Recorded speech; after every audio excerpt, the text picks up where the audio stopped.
You crazy Smurfberry barbecue. Hi everyone, my name is Phil and welcome to Phil Does 3D. I'm a multimedia and 3D artist and I stream live on Twitch on Mondays and Tuesdays at 5 p.m. Pacific time in the United States, which is midday in Australia or 1 a.m. if you're in the UK. Always remember, if you miss the live streams, you can watch the premiere catch-up streams on a Friday and Saturday at 2 p.m. Pacific time in the US, which is 9 a.m. in Australia or 10 p.m. in the UK. I hope all you guys and girls are well. And I will bring your brown pants, Smurfberry barbecue. You mad, I say. I hope you guys and girls had a good weekend. We are going to be continuing our new Rotunda Terrace in 3D Studio Max. And then once we've got the modelling part done, we're going to be jumping into Mari to do some texture painting, and we're also going to jump into Substance Painter to do some texture painting. What I'm thinking is I'll probably use Substance Painter to do a base texture, and then I'll bring that into Mari to overpaint it with some detailing. That's the plan. And of course, once we've done that, then we're going to jump into Eon View and create a beauty render. So we'll create a 3D environment for the terrace. This is so... Smurfberry says, I'm discovering some of the lovely differences between Quixel and Substance. This is sarcasm. Again, I'm aware of Quixel, but I have not used it. I have used Substance Painter, and it is very good. So I'm assuming you're saying you don't like Quixel, Smurfberry. I'm sure it's good at what it does, for what it does. We got into using Substance Painter when we were doing the UE4 cinematic, because it made our life much easier to take physically based materials into UE4. Leave me alone, work, I say, leave me alone.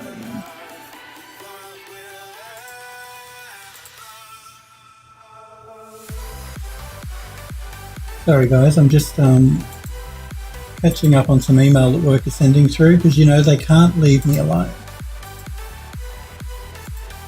It's almost like I'm in the office half the time.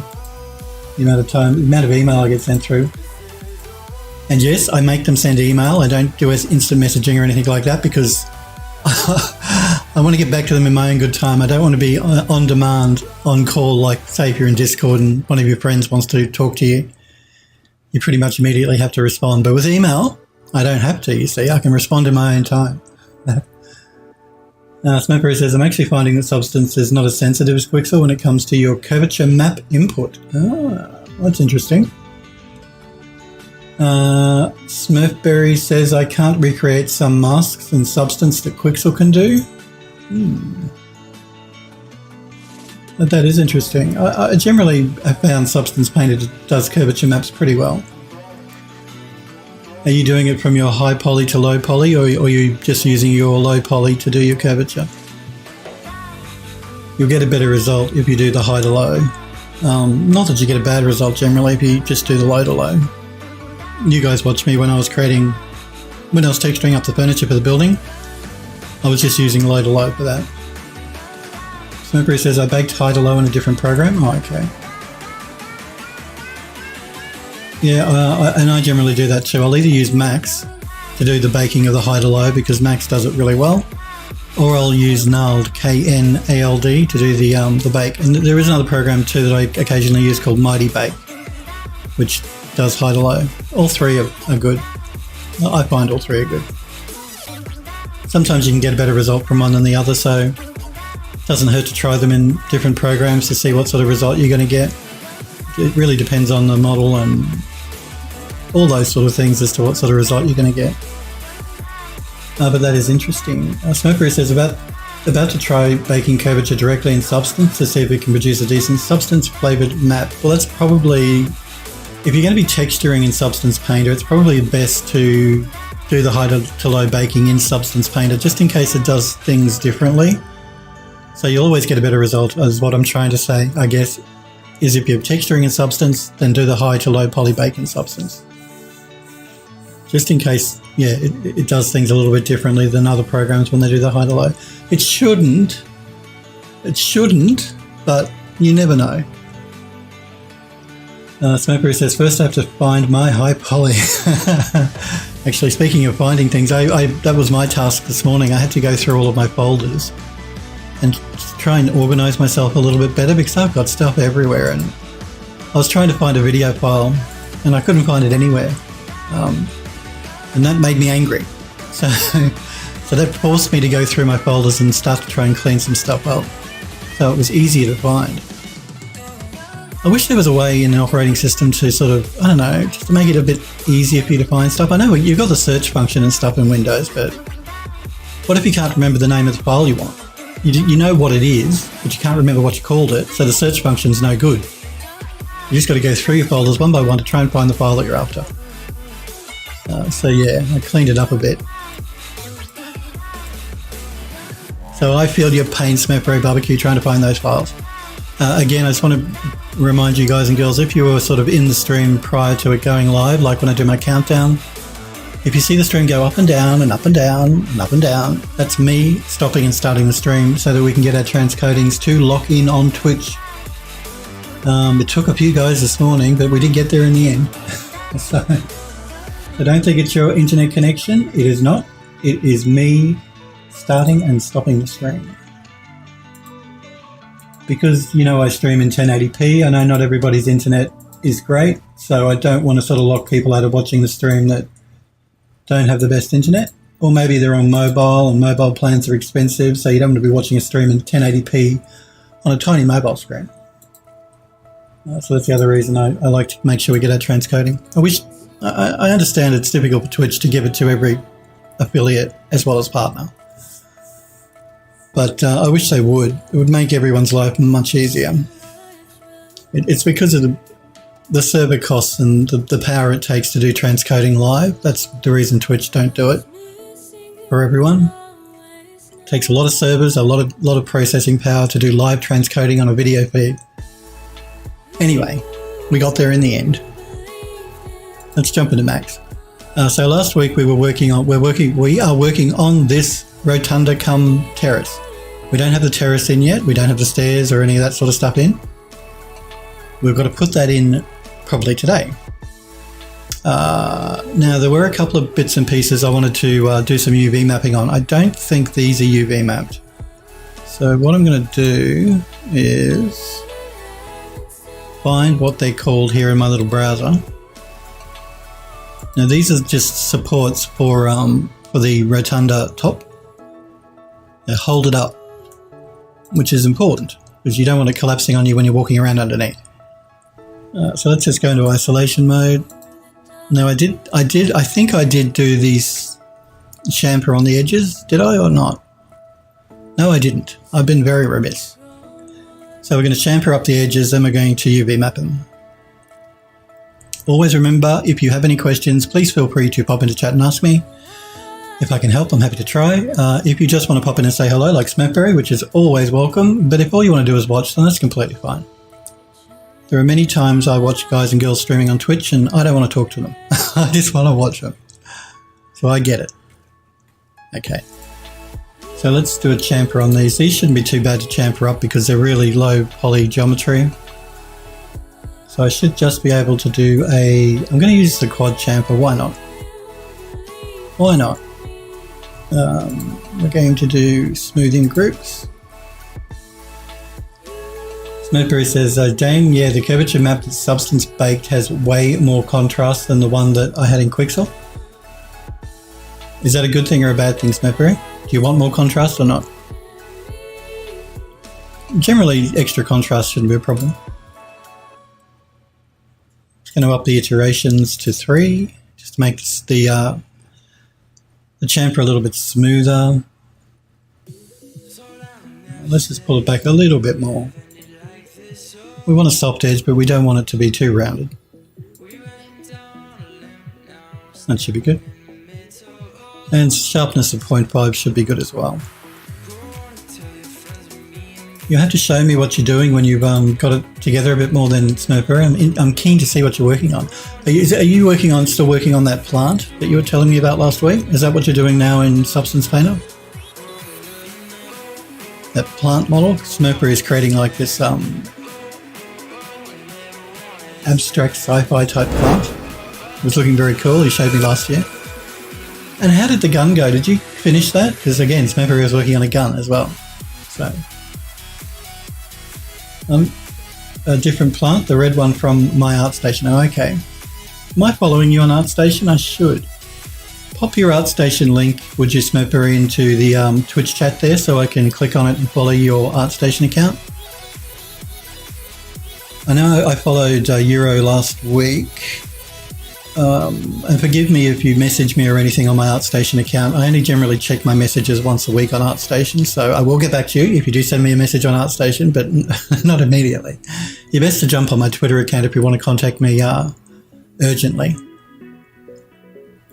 Thank you, Smurfberry Barbecue. I'm just going to open this link up. You don't mind if I show everyone your ArtStation account on stream, do you, Smurfberry? Let me know if you do. I won't do it. You guys and girls know I love looking at your work, but I know not everybody is comfortable having their work shown on stream. And remember too, my videos get sent to YouTube, so people on YouTube will be able to see it as well. Go ahead. Cool. Okay, so this is Smurfberry Barbecue's ArtStation account. And this is a nice looking plain Smurfberry as well. I'm going to follow you right now before I forget. Oh, come on. Wow. Just let me log into my account. Off stream.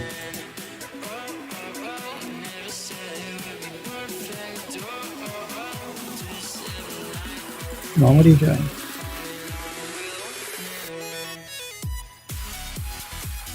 Bizarre. Okay, this is what I'm going to do. I'm going to follow you on my Chrome account, Chrome browser, because I am already logged into ArtStation now. And we'll just check out your portfolio on Edge. Okay, following. You are being followed right now. Okay. Yeah, very nice plane. Actually, I read too that you were saying on the Discord server. Remember, guys and girls, if you haven't joined the Phil Does 3D Discord server, jump online and do that, because you can post links in Discord, but only subs can post links in Twitch chat. You can click the link I've just popped into chat now to join the Discord server. I saw you say that some Chinese people stole one of your models. They ripped it out of some game, which isn't good. It's not good, people, to steal other people's work. Don't do it. Don't do it. You'll get a slap from Phil if you steal other people's work. It's bad. You don't take credit for other people's work. So yeah, I feel your pain there too, Smurfberry. I've had my stuff stolen and put online as well. Smurfberry says, I'm recreating the smart material and substance so that I can use it as a base for the new plant. And that sounds like a good idea. Okay, again, that's the other great thing about Substance Painter, the fact that you can set up these smart materials that you can then transfer across to other models. It's very cool. So we have a Photogrammetry to vector stencil. Oh yes, I remember this. It's nice too, the Photogrammetry about this tree trunk. And then Smurfberry's transferred it to a stencil that he can then use. Very nice.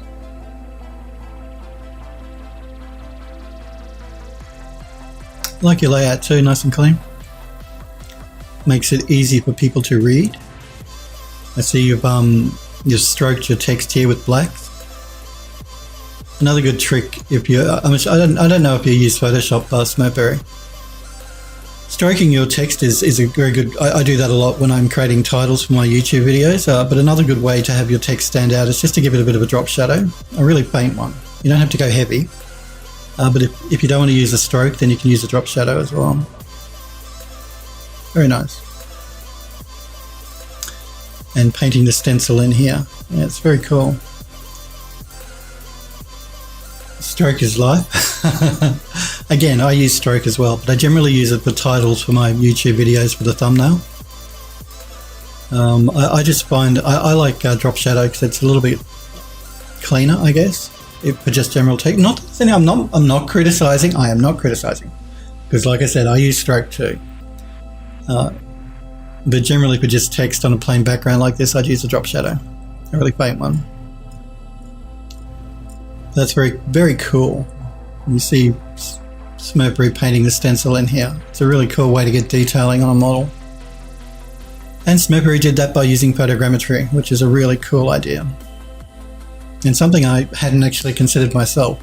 I remember when he was telling me about it before Christmas. Yeah, it's a really cool idea.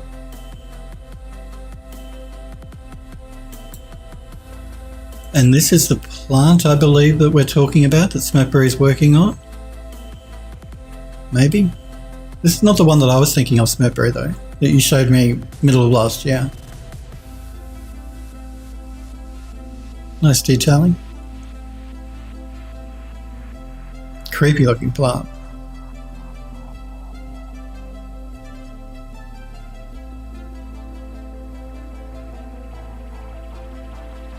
Command and Conquer Tiberian Sun fan art. There you go. And Smurfberry is rendering them up in Marmoset, so cool.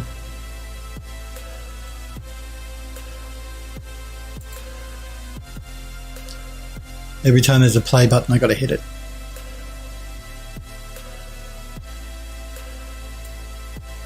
There we go. A real-time preview. Cool. These real-time previews are really cool, actually.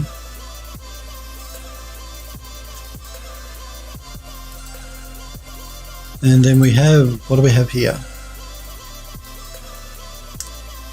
A tank. Oh, cool. I like the texturing here.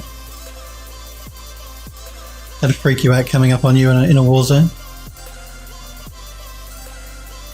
And we have our texture maps.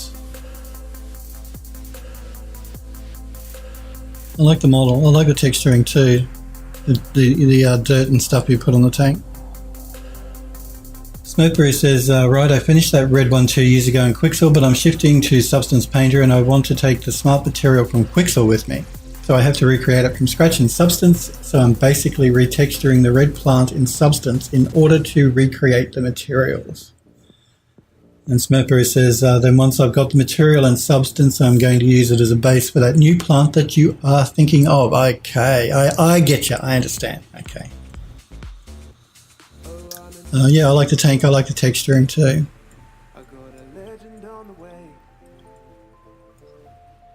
Yeah, really nice.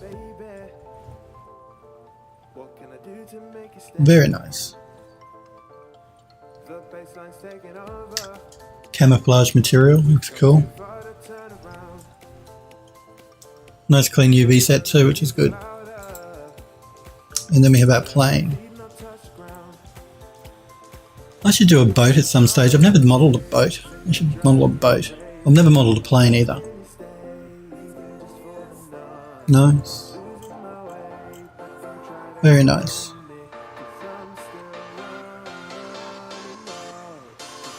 Is this a game, Renegade X? Again, forgive my ignorance, guys and girls. I'm not really into flight sims or anything, or games with flying, but unless it's Elite, which is a space sim. I'm assuming that may be a game. Do a hydrofoil boat? I should. Yeah, so is this a model for a game, Smurfberry? I'm just asking because of the, or a PT boat? Yeah, I could do that too. I should do a boat at some stage. Like I said, I've never modelled a boat. Something different. I'm assuming this is a game engine model, Smurfberry, and I'm only assuming that because of the resolution of the model, like the poly count on the model. The model looks great though. I could be wrong, it might not be a game model. Yeah, it's very nice, even down to the riveting. I really like that.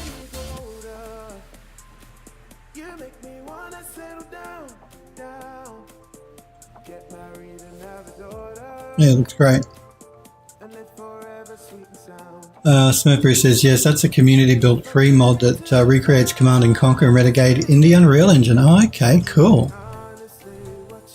Again, I'm not really big on flight sim games, or even flying, not in a flight sim, but just a flying game, unless it's Unreal.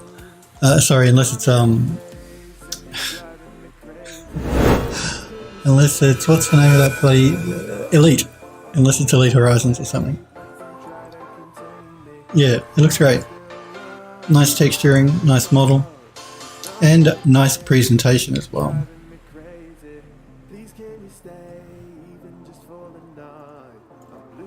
Looks great. You do nice work, Smurfberry, and I'm keen to see the plant once you've got it together in a bit more detail. You can find my ArtStation account through my website, guys and girls. If you are interested, you can just go to phildoes30.com. Actually, I already have a shortcut, don't I? Why type when I can hit a button?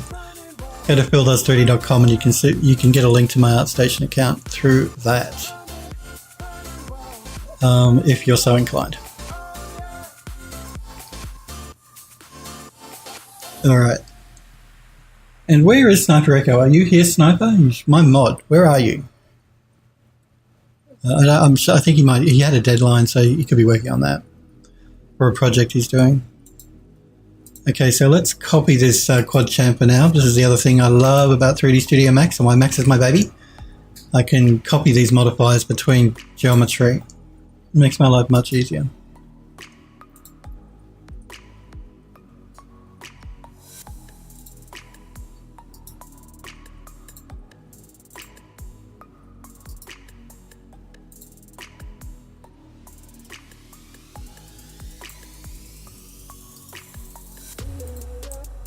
Now, each of these pieces of geometry is an exact duplicate of the others.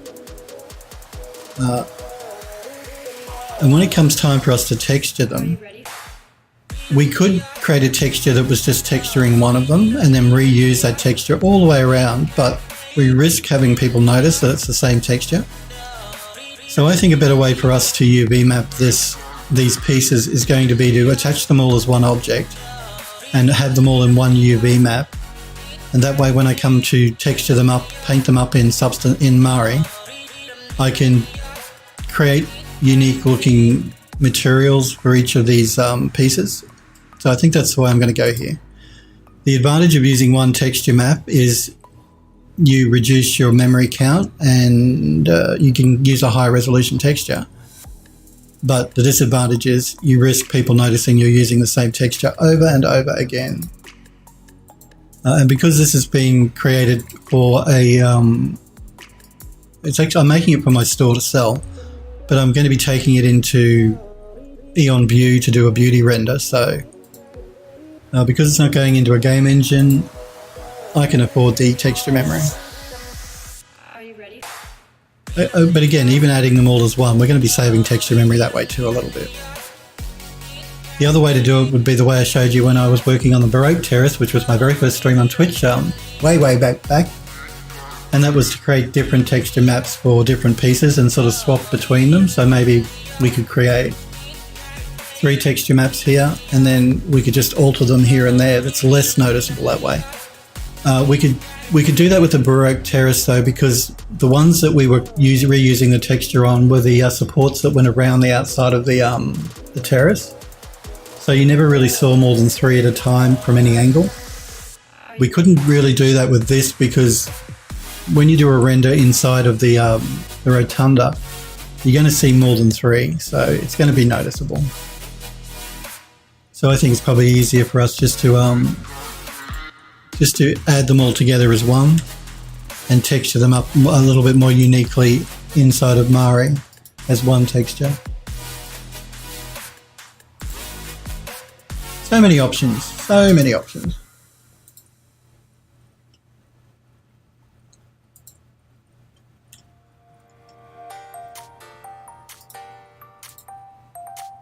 And again, these are really basic geometry, but all they're meant to do is to hold up the roof. So, and they're not hugely noticeable unless you're inside the rotunda anyway.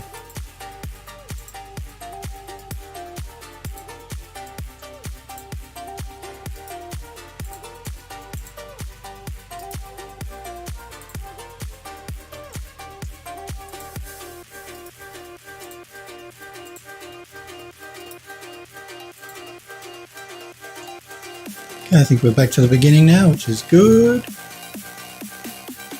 Alright, I'm going to collapse the stack on one of these and I'm going to attach them all together. And now again, I can do an attached list here, but I found with Max, sometimes the attached list can give you really weird results, so I always prefer to go through and do an attach manually like this. It's no big deal, you're just clicking things, so just saves headaches down the line. Because attached lists, yeah, can sometimes cause a problem in Max. So they're all one piece of geometry. Let's send that over to Unfold Rhizome UV. It used to be called Unfold 3D.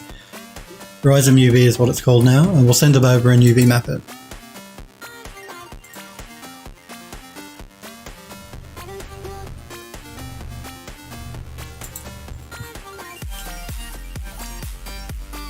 Okay, I think this one is probably going to be the best automatic unwrap for these pieces.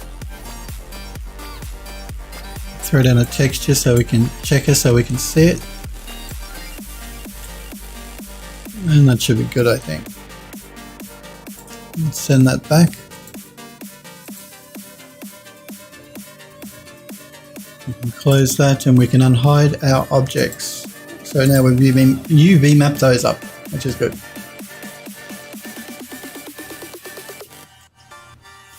Okay, what are we doing now? I don't think there's anything left to UV map. I think everything else has already been UV mapped, which is good. I know it's been done because I can see that modifier on top there. Alright, let's work on the base, I think. So I'm going to jump into the top viewport. Just going to move these pieces out. These are just my pieces I'm going to be using for the wrought iron railings. But let's look at creating a terrace base for this rotunda. And we're going to do that just by playing with some shapes, I think. It's generally the way I like to work when I'm creating anything like this in Max. And I don't really know what I want to do. I'm not working to a sketch or to concept art or anything like that. So I just play with shapes in Max. Let's start with the cylinder. I'm going to make it 128 sides so it's nice and smooth. Again, not a game model, so. Okay, I think we might have a round centerpiece to match the round rotunda. I think that could be cool. Just the size that I'm trying to work out here at the moment. We don't want it too big. But we need to allow enough room for people to walk around the outside of it. Should be good. Let's jump back into our perspective and make some changes. We're going to pull back on the height because it's too high. It's covering up our stairs a bit too much. It should be good.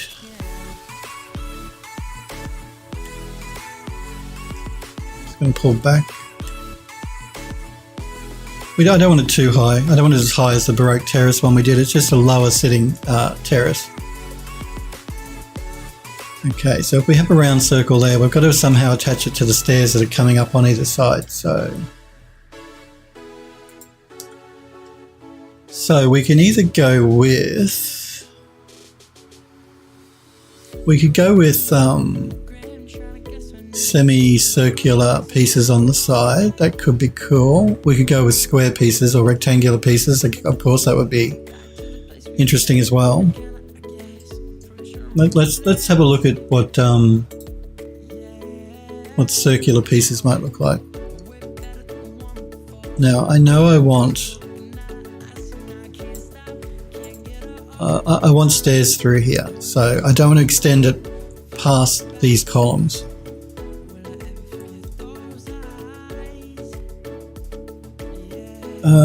Smoker is saying, even with its own natively baked curvature map, Substance has a bunch of extra crud in the mask.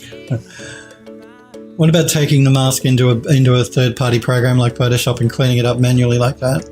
Can you get rid of whatever crud it's putting in there by doing a cleanup in Photoshop or a bitmap program? Maybe. Nothing's ever easy, is it, Smurfberry? Nothing is ever easy. But you want it to be procedural, okay? You can't have everything. You don't always get what you want. No, I get it. It depends if you can live with the crud that it's putting in there or not. And if it's doing a better job than the other program you were using. In Quixel, I think what you mentioned. Is it doing a better job than Quixel, or is it just about the same, or is it worse?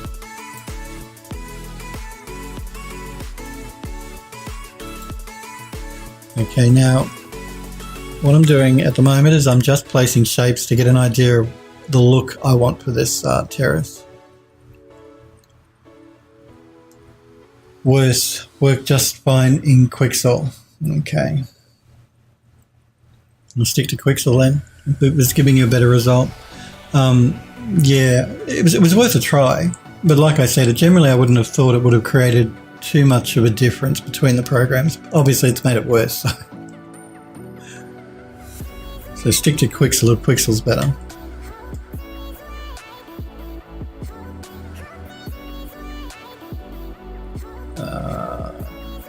Design. Okay, what I'm going to do is I'm going to make this semicircle a little bit larger because I think it's a bit small. It's actually a cylinder, so. Smurfberry says can't stick with Quixel, it's obsolete. Well, you're just going to have to put up with the extra crud that Substance is giving you then. Or try another program. Again, it can get expensive buying all this different software if you just want to try to get a curvature map. So, but if it was me, then I'd try every piece of software I have available to me that I own and see which one gives me the best result. Why can't you still use Quixel and import the curvature map that way? You should be able to do that if it's giving you a better result. So create the curvature map in Quixel and then import that map into Substance Painter. But yes, it's good to move on. If a program becomes obsolete, then it's time to move on to something new.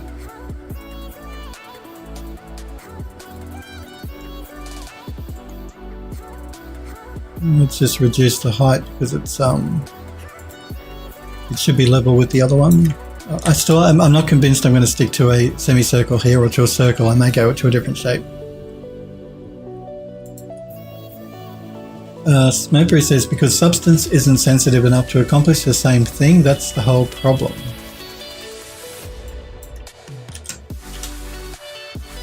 I'm just being grumpy. Hand painting is the only way to fix this. Well, you guys know I love hand painting. That's why I'm going to be using Mari. Substance Painter is a wonderful program. And you can hand paint in Substance too, don't get me wrong. But it really excels at doing stuff procedurally and using their smart masks and things. It makes your life much easier and you can do it much more quickly. But I like the hand painted thing, so that's why I love Mari. I love doing hand painting. It just doesn't feel like art unless you're doing it by hand. You're just using a procedural slider, then it doesn't feel like art to me. So that's the reason I love Mari so much. I'm just going to duplicate this to the other side so I can get a better idea of what the shape is looking like and if I like it or not.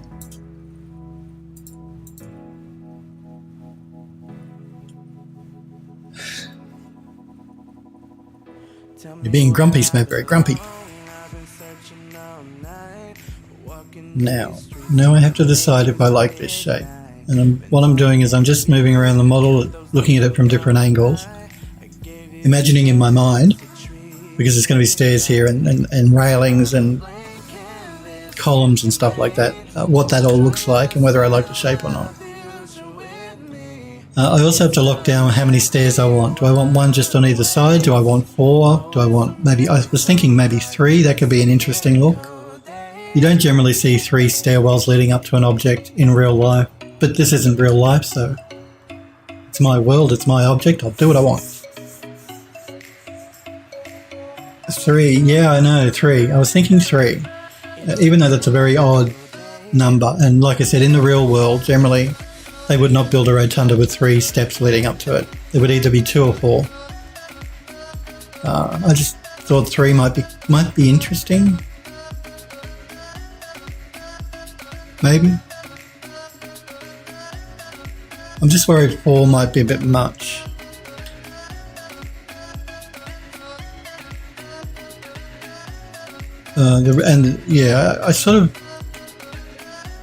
I'm thinking ahead here to how I want the beauty render to look and what angle I want to use for the beauty render when we jump into view.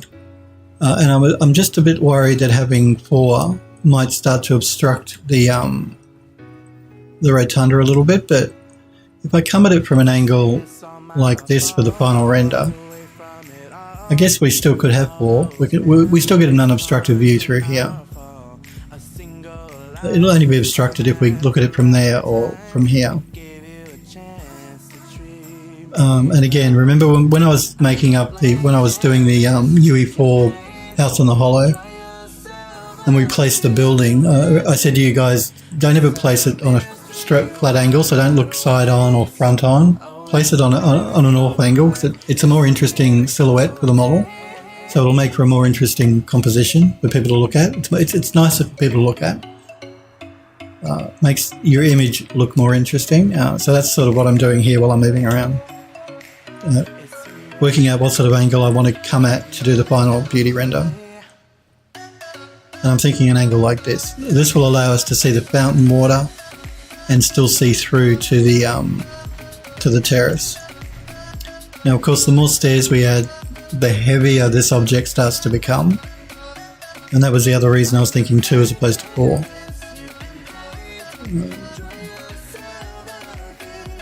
Don't know. Yeah, I won't do 3. I thought 3 because it could make it interesting, but I don't know. I don't think so. I think we'll keep everything nice and geometric and keep it at 4. Nice and balanced. So either 2 or 4. And do 7. What about if we just have them all the way around the outside edge, so there's column to column to column to column to column to column. Yeah, no, we won't do that. We'll completely hide the interior that way if we did that. So 7 is out of the question, I'm afraid. Now again, I'm just looking at this, sort of thinking of how I'm going to be designing it with the railing as to what might look cool. If I have 4, I'm only going to have smaller sections of railing. If I have 2, then I can have this nice long section of railing here. But let's do this, because it's really easy for us to duplicate and remove. I'm going to put 4 in. I'm going to put another 2 of these in and we'll see what it looks like.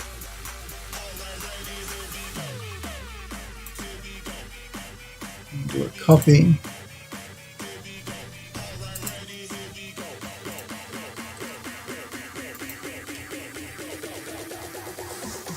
You see what I mean by it starts to make the whole thing start to be a lot more heavy with so many columns around the outside.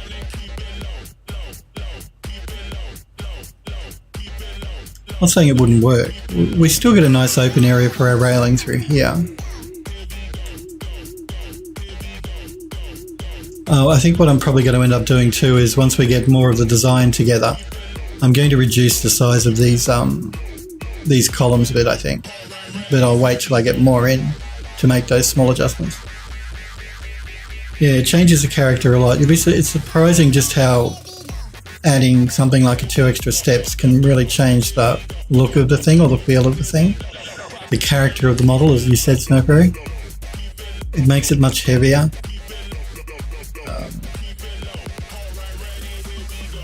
And I think it makes it a bit too heavy, personally. Again, let's look at 3. I'd have to space them out a little bit differently though if we had 3. 3 could be a possibility. We'd move these ones further to the back there so that they were evenly spaced around the around the cylinder. Makes it a little bit less heavy, but still a bit heavy.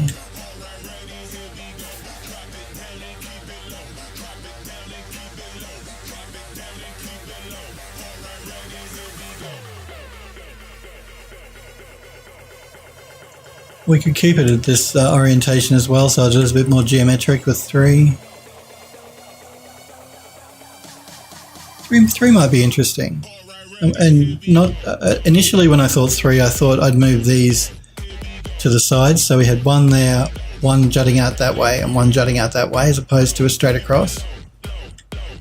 But I quite like the geometry, the balance of having them straight across, with still the third step at the front here, leading up to the terrace. We could still come at an angle like this to do the final render. Just pull back so we're closer but not exiting the viewport. There we go. So we could still sort of do a render at an angle like that. We could still see a lot of the terrace. We start to get an unbalanced look though. And that's an issue for me. I like everything to be nice and balanced.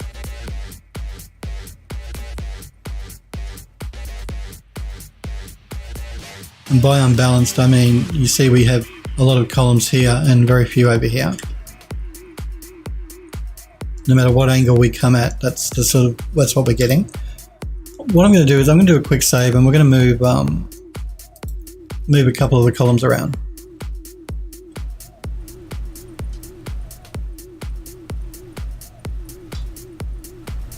I think that might be the best and easiest way to go. We can move them around and we can decide whether we like them or not.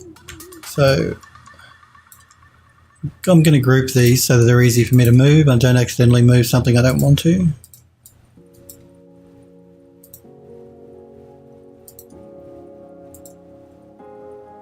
All right. Now let's move both of these down.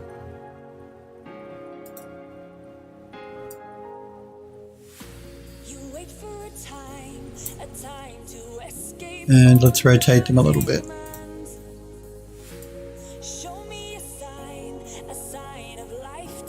We'll do a 30-degree rotation.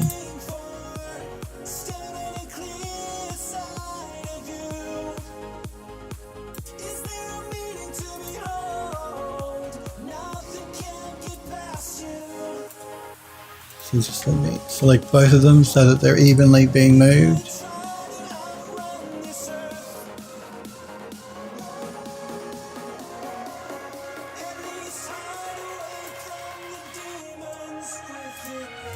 Move them in a bit because they're a little bit too far out.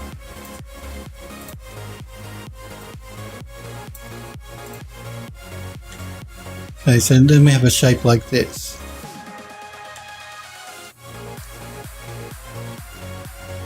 And now if we come at an angle, if I just pull back a bit so we can see a bit more of it,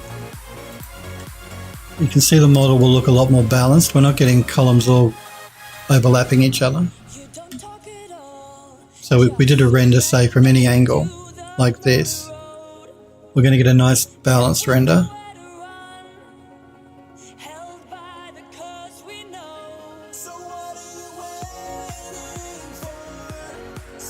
The other thing I like about this is we can see one of the we can see the sculpture here in silhouette, which we weren't getting before. So we're going to be able to see some stairs on this one. We're going to get a nice nice side silhouette here of the sculpture on this one, and that one's sort of behind the terrace. And we can still see our fountain here in the middle.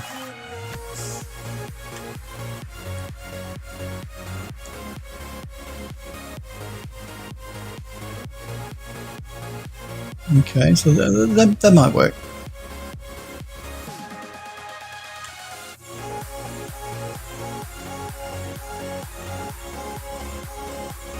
That might work. The other option we have too is even with 3, we could, instead of using circular pieces here, we could use just rectangular pieces. So we'd have a circular border here and straight borders here and here. We're going to be placing columns between the intersecting pieces, so we have to imagine there are columns in here and in here.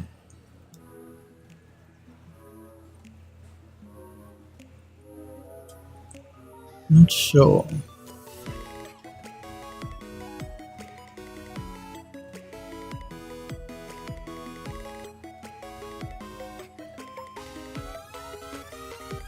I'm thinking 3 as opposed to 2. 4 will be too heavy. 3 I think is interesting without making it too heavy. 2 we could go back to 2 again as well though.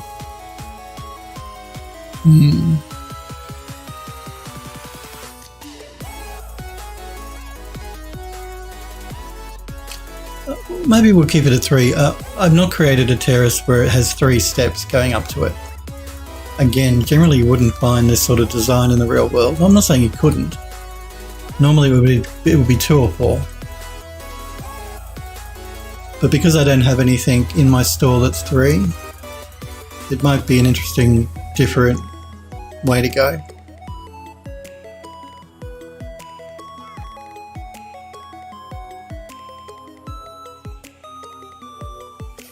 I hate making decisions, you guys know that.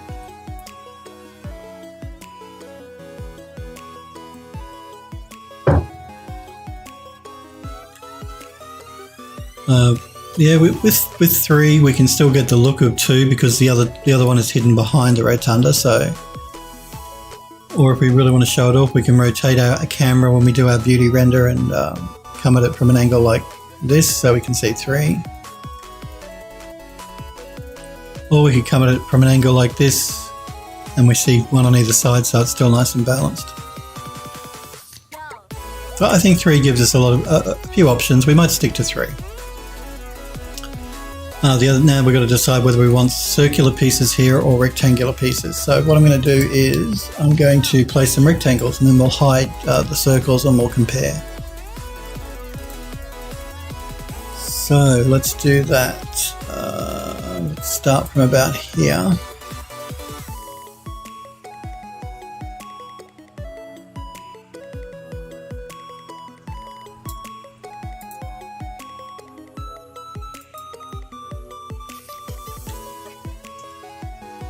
Let's get that height matching.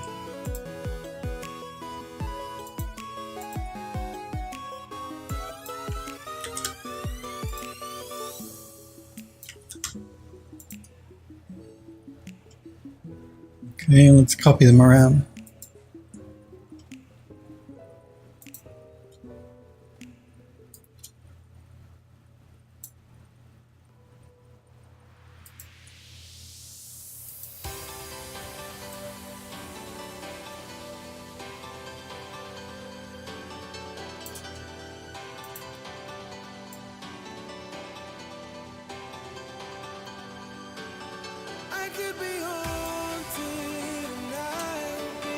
I don't want that. I just want that.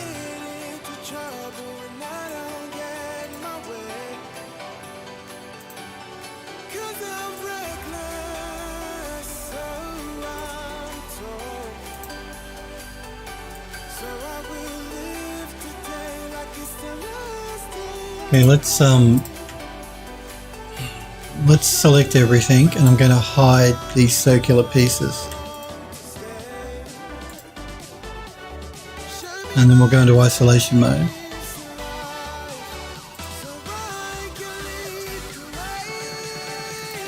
Let me make sure I select these bits on the end. Come on, don't do that. Okay, so I grouped them. I forgot that I grouped them, so I'm just going to ungroup them again.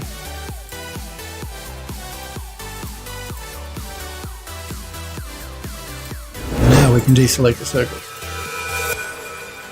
and go into isolation.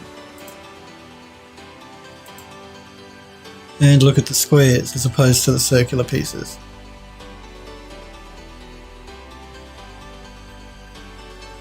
It's a small change.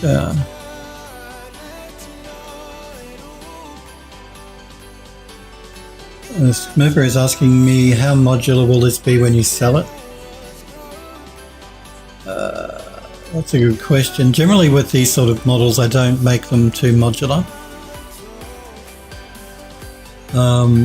But I could, with this one, I could make these end pieces their own modular piece. I could make even the columns their own modular piece. Might be an interesting way to go for this model, for something a bit different. Generally though, when I create stuff like this, I don't make them modular. I will attach all these together and have it as one model.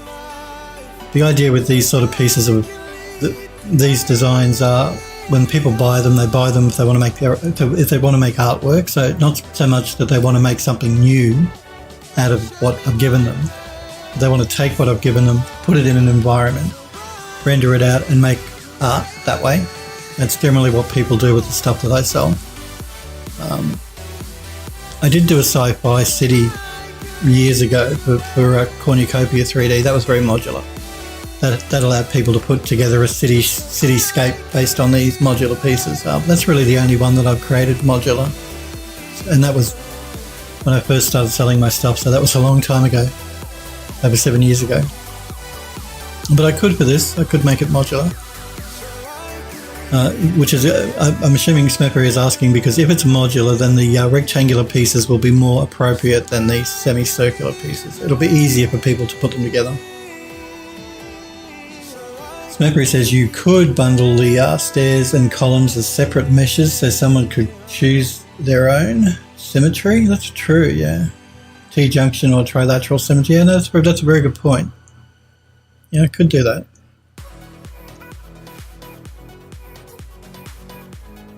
So I could have the steps and the columns and these pieces as separate modular pieces that people could then place in their own pattern around the central piece here. The only problem with that is going to be the iron railing work, because I'm going to have ironwork around the central piece here, around the edge, like what do they call it? When you hold on steps, the bits that stick up above my mind today. I want to have that around the outside. Railings, yeah. Railings.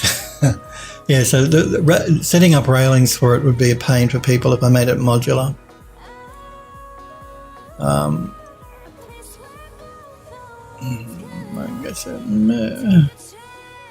Yeah, if I made it modular, then the railing sections would be difficult for people to start to use, I think. Because if they wanted to put 4 steps as opposed to 3, then railing is going to be in the way, and if I make the railing a separate object, it's going to be difficult for them to place around the central circular rotunda piece.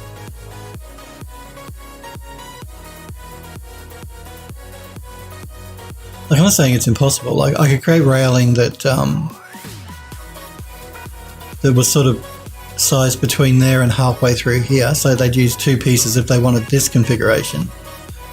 But then if they wanted 4 steps, that half piece, I don't think, odds are it's not going to fit between the 2 steps either side. Yes, Smepper is saying you'd either need modular railings of various lengths or a few preset railings configurations to swap out.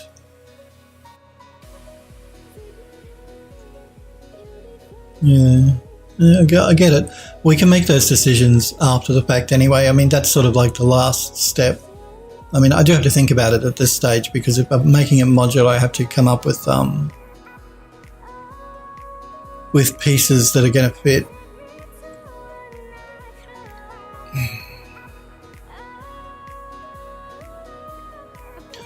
yeah, kit bash or whatever they call it. Modular is the word that I would generally call that sort of thing. I know on ArtStation a lot of people like to call it kit bash. So kits that have pieces that you then put together into a new model. I might do it with this. We might see how we go. Because again, like I said, I've not done one before like that. It might be an interesting way to go. And something a bit different from the other. Because I've already got 2 rotundas in my store. The Baroque one and the Arcane rotunda. So this might be a cool one to actually make modular. Yeah, let's see how we go. Let's say we are going to, and we'll take it from there. But we have to decide whether we want these semicircular end pieces or these straight end pieces. Now, if we're going to be making it modular, the straight end pieces are going to be much easier for people to use than the semicircular ones. Anytime you have a circle, always makes it much more difficult when it comes to being modular. Straight, not a problem. Circles, more of a problem. Smembury says kits are a big thing apparently. Yeah, I agree. I mean, I was looking through ArtStation, and yeah, I know kits are a big thing. Kit bashing is a big thing. Smembury says kit bash 3D sells sets for cinema, visual effects, and concepting. Okay, again, I've not been to kit bash 3D. I must check it out. I did notice though on ArtStation in their store, a lot of people do create kit bash stuff. Like they call it kit bash because it's made up of all these modular pieces that they sell on ArtStation's store. And I've actually just started selling some of my stuff on ArtStation. So not only on Creative Market, but now on ArtStation. After you mentioning it actually, Smurfberry, you were the one that told me that they had the marketplace on ArtStation because I wasn't aware of it. So I've uploaded 3 models just as a test to see what how popular ArtStation's model store is, that sort of thing, before I upload the rest of my portfolio. So just a test to see what it's like.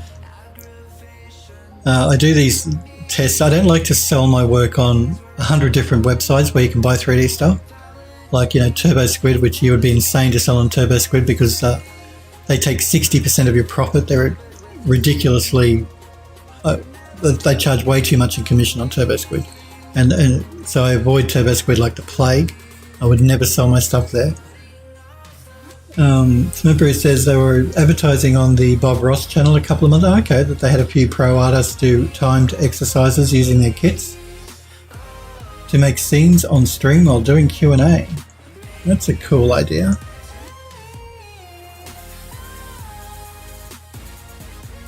Yeah, 60%. It is nuts. It is nuts. You say you'd have to be insane. Don't sell your work on Turbo Squid. I'm sorry, but that's just a rip-off.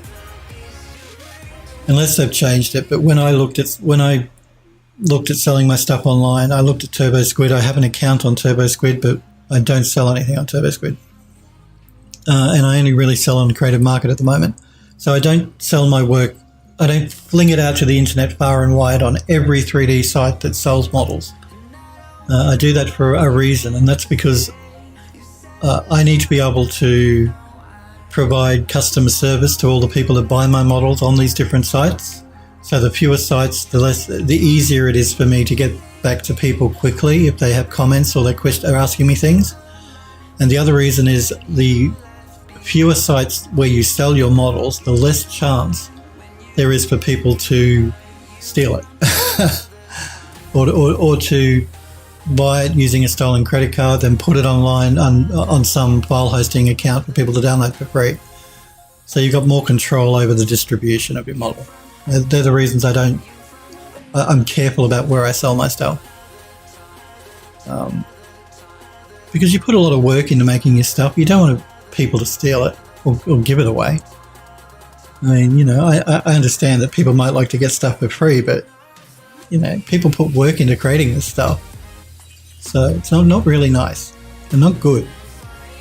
And that means then I've got to send out DMCA or DCMA, I can never remember which way the acronym goes. I have to send those notices out to all these websites saying, take it down, take it down, take it down. And that's even more time consuming and a pain in the ass. Smurfberry says I've had a Turbo Squid account for like probably a decade. And it says, I grabbed a couple of free meshes when I needed some technical references, but that's all I've done with it so far. I haven't even downloaded anything from TurboSquid. Again, I've had my account for many years too, but I've never bought anything on TurboSquid. I've never sold anything on TurboSquid. I've never downloaded anything from TurboSquid, and I never will. But at the moment, I'm selling on the creative market and I'm testing the waters on ArtStation. It's actually funny, you know, when I opened my ArtStation account up, I opened it up 2 years ago, but it was empty. I had no work in it, no images, nothing. And then just after Christmas, I decided to upload some of my my artwork to ArtStation.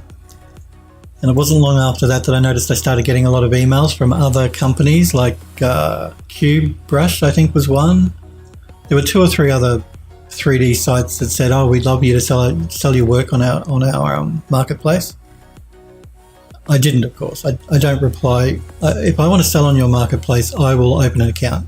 Don't cold call me saying, you know, sell your stuff here, because I generally will ignore your email. I just found it interesting and funny that after I started uploading to ArtStation, I started getting these emails from other art websites. Snowberry says, "Oh crud, I keep forgetting that I have to autosave." Yes, make sure you have the autosave turned on in 3D Studio Max. I turn autosave off in Max because I hate the fact that it freezes the program while it autosaves. But you must remember to save manually if you turn it off. Remember, there's nothing worse than doing a couple of hours work, forgetting you have autosave turned off and the program crashing or something and you're losing that work. So it's a risk you got to take. But I'm happy to take the risk. I've just got to make sure I save regularly. I do that in all my software. You guys know that. I turn autosave off on everything. This memory says, I opened a 4 gig model and then it auto-saved a backup. Oh no. Yes, well, autosave, like I said, it can save your hide if you forget to save. You know, it's made for people as a backup in case you forget to save. But just speaking of autosave, not only is there autosave, there is auto backup. So if you go into, if you're a Mac user and you go into the files menu, you can turn autosave off, and you can also turn off auto backup, which is what I do. I also turn off here backup on save. So normally backup on save is enabled. Auto backup is normally enabled as well. And auto backup is like auto save. So I turn those 2 options off, but I must remember to save though if you do that. Smokery says, so of course it froze for a minute or 2. Yeah, that's the problem. It does. It freezes the whole program. You can't do anything while it's saving, and I find that annoying.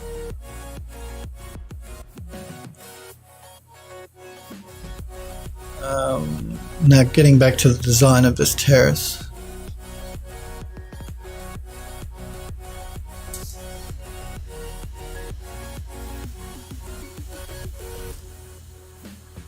Yes, the semicircular pieces as opposed to the rectangular pieces. If we're going to be doing it as a modular model, the rectangular pieces will be easier for people to use as a kit.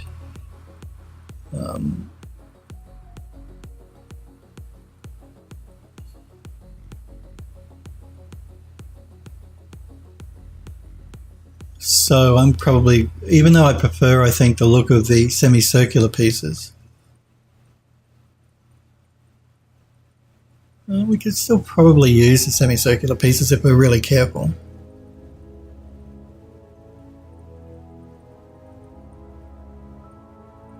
Again, I'm looking at this and I'm imagining the railing to decide what shape would look more interesting for the silhouette. The semicircular pieces would look more interesting, for sure. It's going to be more difficult for us to make them modular, but shouldn't be impossible. Let's go back to the semicircular pieces. I think they look more interesting. It made the shape more interesting. So I'm going to remove these rectangular pieces because I decided I like the semicircular ones. Even though it's going to be more work for us to make them modular. It's a more interesting looking object. Okay, so the height is correct. It's sitting just below our step, so that's good. It's not sitting too high off the ground, which is good because I don't want it to be too tall, the terrace to be too tall when it sits in our garden setting. Because we're making a modular piece, then it doesn't really matter how many steps we have around the outside of part. It only matters for our beauty renders. So we can either go back to 4, back to 2, or keep it at 3. But we can decide that when we come to do the beauty render. So I think first things first is what we're going to do is we're going to attach these pieces together. Actually, no. We can't attach them together if we're going to be making a modular piece. Okay, so I think the first thing we're going to do is we're going to do some booleans on these objects. Now again, if I'm doing a kit bash, if I'm making a modular piece, I really only need to do 1. But because I want to create a beauty render to sell the model, I'm going to have to do it to 3. When I come time to actually sell the model though, it'll probably only be 1 because then people can move as many as they want around. But because I'm making a beauty render, I need to do it to all 3. So I'm just going to go into isolation mode.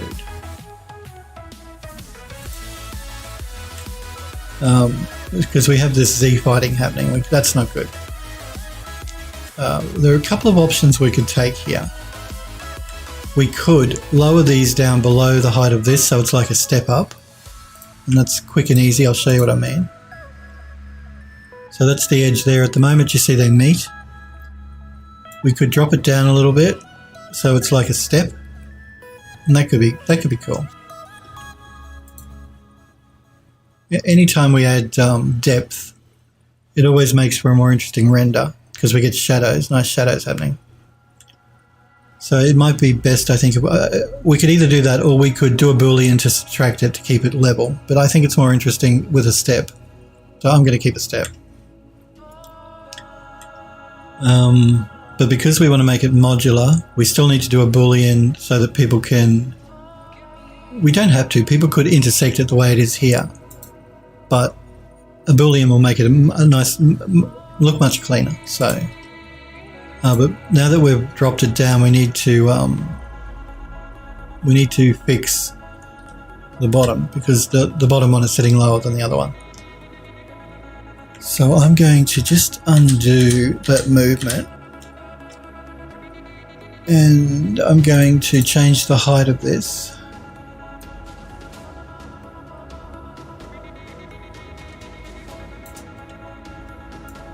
And we're going to copy that value around to the other 2.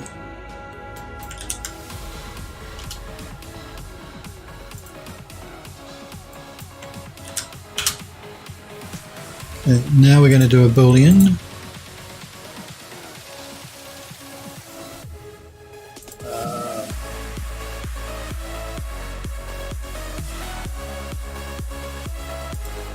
I'm just going to make a copy of these 2.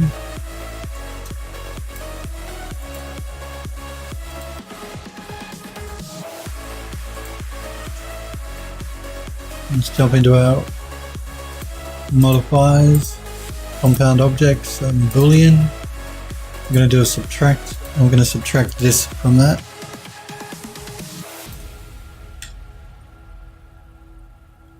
Now again, if you really wanted to say polygons, you could remove that base through there.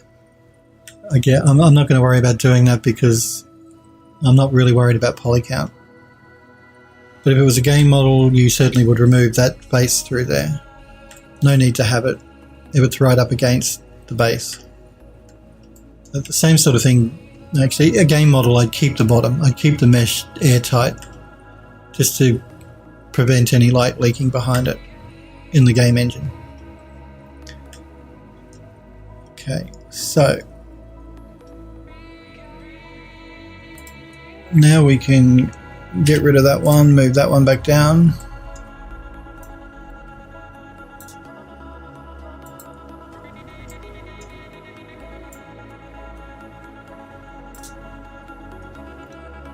Just going to make sure we stay level with the bottom.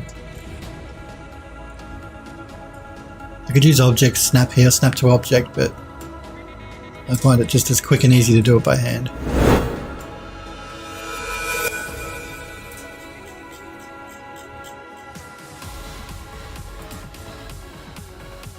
Okay, now let's make a copy. I'm going to call this one Circle Balcony, so it's got a unique name when I start copying it around so I can find it more easily.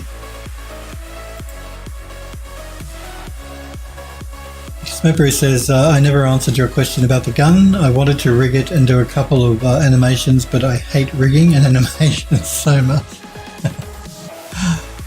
Yeah, I have to say that rigging and animating is... I'm not an animator. I never pretend to be one. I'm a basic animator. I've done rigging though as part of my technical artist work, and rigging is never fun. I guess animators love it, but I don't particularly. So yeah, I don't like rigging either. Smeppery says, I kind of don't want to touch it again. Have a break for a while from it. If you're working on something and you're not feeling the love for it, then take a break. There's nothing wrong with taking a break. Nothing at all. Come back to it at a future date when you're feeling it, when you're feeling the love for it a bit more. Or don't. If you don't feel the love for it anymore, then don't come back to it at all. You don't have to. That's the beauty when you make stuff for yourself and not for a client. You know, if you don't feel it, you're not feeling it, then don't do it. Just drop it.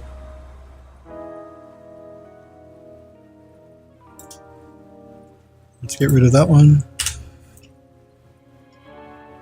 And let's move the last one into place.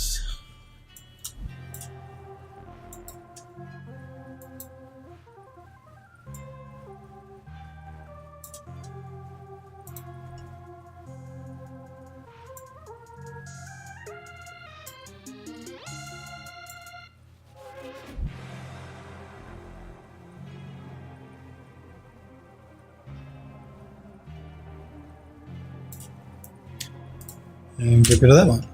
So we have 3 modular pieces for the sides and the main circular piece here in the middle, which sits under the terrace. Okay, so what are we doing now? That's right. Let's work for the pond area here. So we need to select the terrace, and I'm going to select the steps and go back into isolation mode. And this shows me the size that we need to cut out for our pond.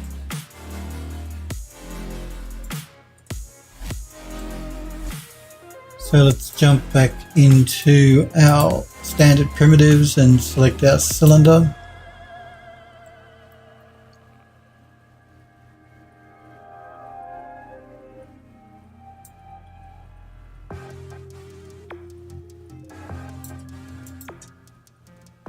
I'm just going to move the cylinder below the object here so I can see, so we can line it up a bit better. Tap Crush, it's good to see you, Tap Crush. How are you? Do you have a good weekend, Tap Crush? Hope you're well. I'm just going to pull the size of this in a little bit, it's just a little bit too big.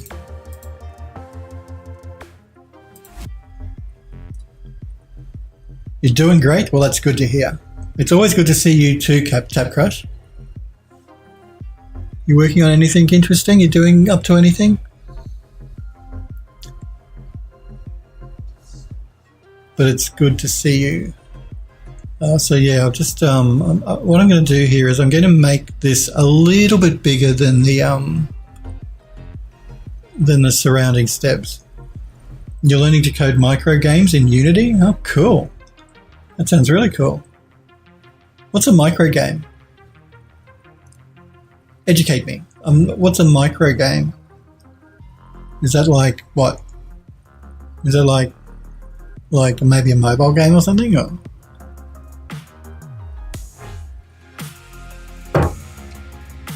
You guys educate me. Tell me what a micro game is. It's a game for ants. Smurfberry Barbecue. Tap Crush says it's it's a little game within a mini game. Oh, okay. So like when you play a game and within that game you can play Pac-Man or something, like on an arcade machine. Say you're in GTA 5, you go into an arcade and there's a Pac-Man machine. You can play Pac-Man on the game. You can play Pac-Man inside of GTA 5. So that sort of thing. Is that what you mean? It lasts like, oh, okay. So it lasts like 10 to 20 seconds. Yep, I think I know what you mean. Okay. Well, that's cool. How do you find Unity to use? I haven't used Unity. I've heard good things about it, but I haven't used it. I'm just always curious what you guys think when you're using an engine.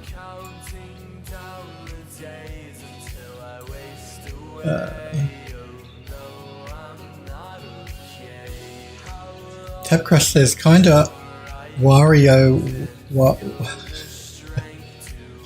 Do you like using Unity though, Tap Crush? This is a good engine to use. I'm assuming it is if you're using it.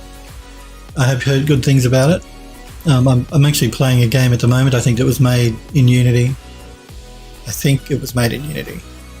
I'm playing Edith Finch, that game, and I'm also playing Subnautica. I know one might have been done in UE4, but I'm pretty sure one was done in Unity. And I haven't noticed a difference visually between them. They both look great. Tap Crush says, I'm enjoying it. I know all about the art and animation side already, so now I'm learning C#. Subnautica is dope. It is. I love it. It's an addictive game, Subnautica. I've been enjoying playing it. It's really addictive. Yeah, it's a good game. The premise is really simple, just keeping yourself alive, but yeah, it's fun. And I think the water aspect of it makes it fun. But learning C# is a wonderful skill to have because it's used in everything. If you're a programmer and you know C#, you can get a job virtually anywhere. You know, not just in games or in film or in anywhere basically. It's a really good skill, programming language to know. It is a great game. Yep, Subnautica is a fun game. I'm looking forward to the new one when they bring it out, because they're bringing out, the guys that made Subnautica are making a new game which is more land-based, not water-based. So that should be cool. We'll see what they come up with that. Subnautica has been incredibly popular.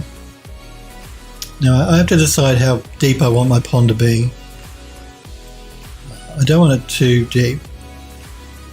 It's a pond. It's not an endless, well. So we won't make it too deep. Probably about there. Android Lust, it's good to see you, Android Lust. I hope you're well. I hope you had a good weekend, Android Lust. We're talking about Subnautica and what a good game that is.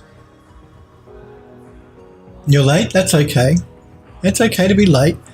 Well, Sniper Echo, to my knowledge, isn't even here. I mean, how rude is that? My moderator isn't here, but I forgive him. He's had deadlines and stuff, so it's all good.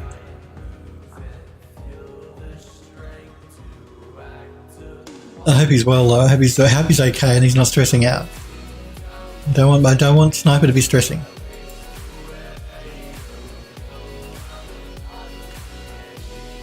Yes, it is rude. I agree, Tap Crush. Well, it is very rude. But he's got deadlines. Look, I get it. I do get it. It's okay if you guys have got life things you've got to do and you can't watch me. As much as I'd love you to watch me every time I'm on. If you can't, then I understand. You don't love me. I understand. Okay, let's cut this pond out of the base. So we're going to do a boolean because I love the boolean. I'm all about the boolean.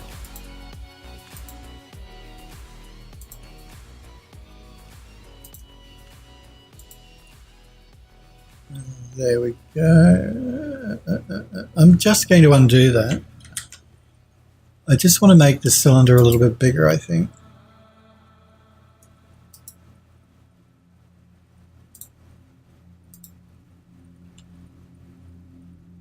Even though we have we have a border that runs around the top, so it's not going to be seen. But I do want wrong one.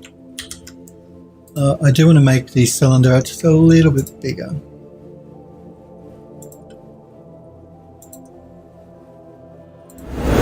That's better. I just wanted to make sure that the lip here overhung the center part of the pond. So now we can jump out of isolation mode, and we have our pond. Wrong button. Cut out. That's good. And because we're making this modular now, we have to think carefully about our railings. Let's do the steps before we do the railings. I think that'll be less stressful for me. Let's do a save because I turned quick save off, so I must make sure I save. I do my incremental saves here, so if I do want to go back, I can go back to a previous version.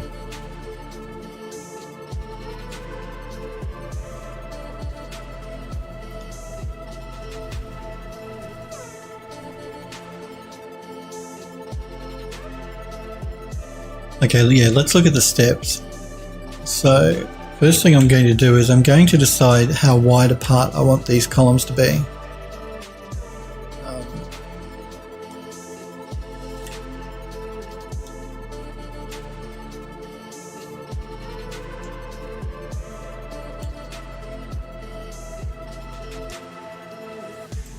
So I'll get an aerial view will give me a better idea of how wide I want it to be.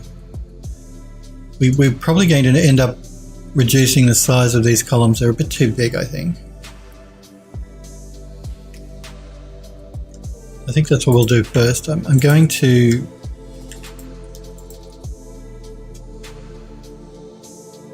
What are you doing, Max? Oh, it's saving. That's what it's doing. There we go.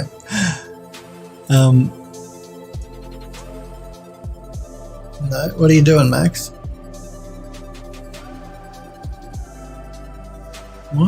What is it doing?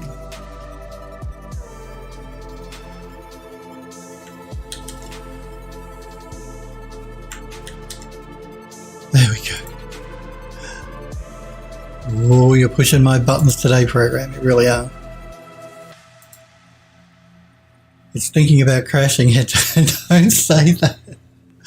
It is thinking about crashing Android Last I Know. I think what happened was I tried to use the program while it was still saving, and it sort of gave it a bit of a freak out. I think that's what happened.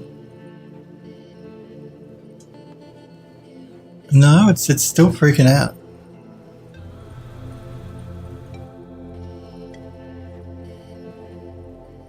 Look, it's deleting geometry on me. It's being a real pain.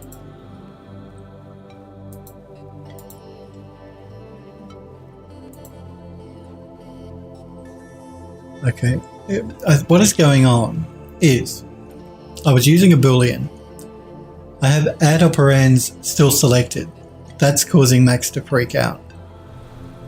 Must remember to turn that off before I try and do anything in the viewport. So it wasn't Max's fault, it was user error. I forgot to turn off the add operands button. So just so I don't make that mistake again, I'm going to collapse our stack here to an edit poly. And that way I won't have that problem by mistake. Alright, now let's do another save to make sure.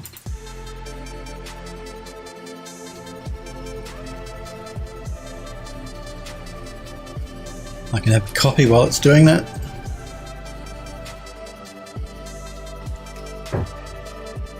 Okay, now the columns here, I think they're a little bit big.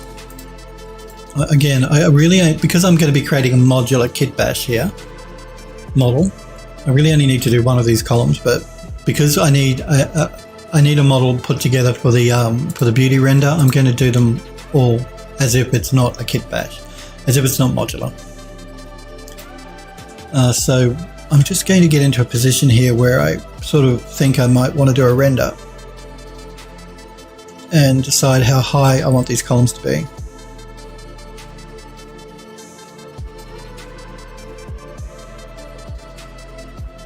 And I think See what I'm doing here. I don't want the columns to take away from the rotunda. This should be the center of attention, not these. And they were too big before. They were sort of drawing your eye out to them. They shouldn't draw your eye out. Your eye should start here and then move out to these.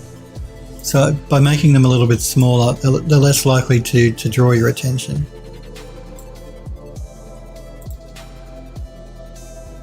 We just need to move them out because they're too far in.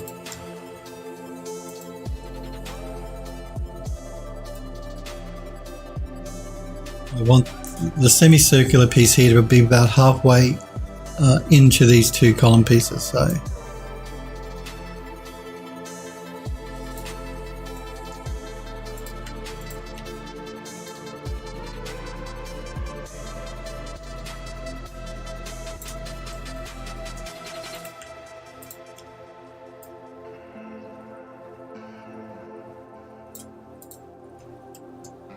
that should be good. So yeah, making it just a little bit smaller, making them just a bit smaller helps to draw your eye here first and then out there.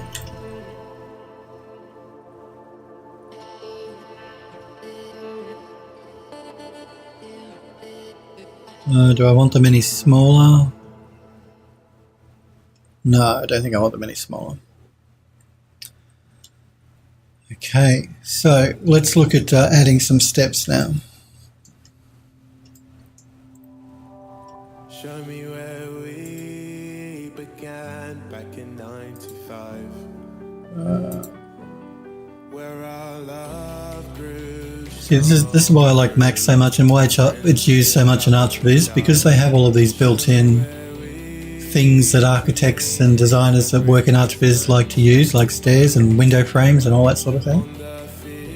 So let's add a straight stair, I think. And I think we might start it way back here, just before the end of the column, or of the sculpture. Just going to move it over a bit. And let's make the length a bit bigger, so it fits between the two sculptures. We actually wanted to intersect the sculptures a bit. Not too much though. We have to fix the texturing up on our sculptures too, but we'll do that when we jump into Mari. Okay. And my steps are around the wrong way, so I'm just going to rotate them.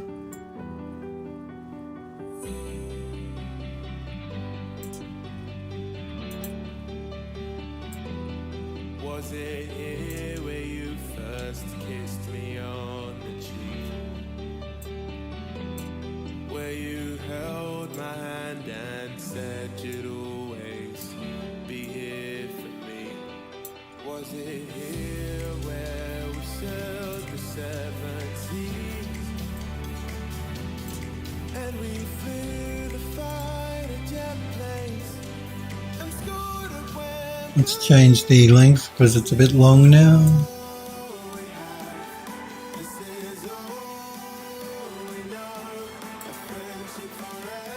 I don't want the step to go right to the very edge there. I want to pull it back just a little bit.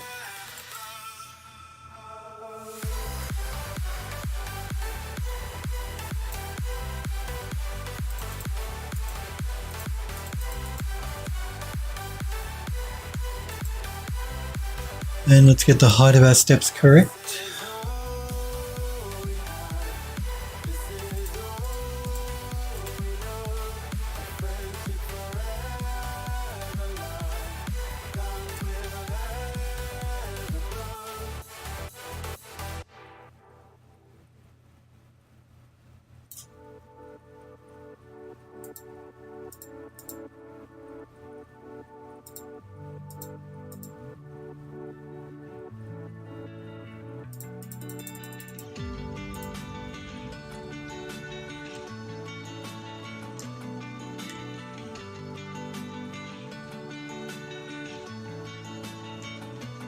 Make sure we've got no gaps anywhere.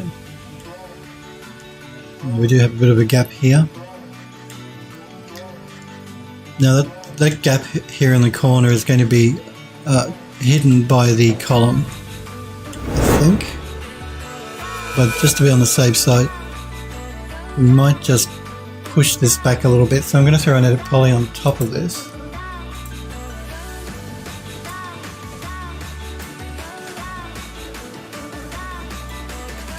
And just pull that last step back.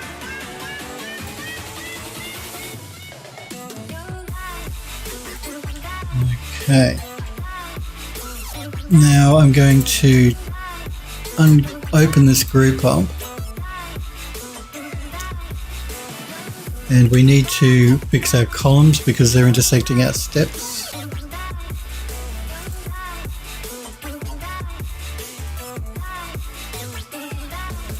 I want to do both of these at the same time.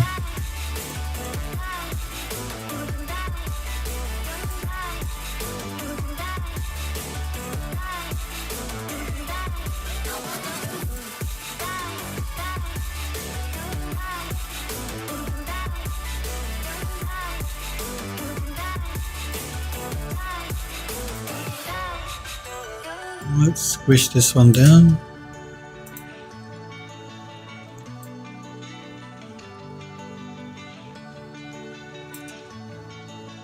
A little bit more.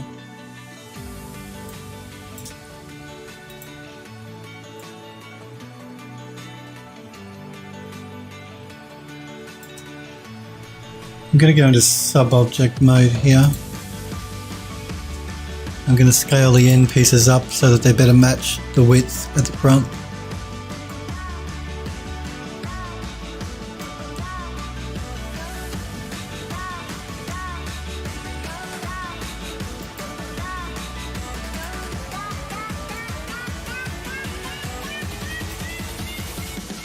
Just noticing a slight gap, I think, between these two columns. So I'm just going to move this one down as well.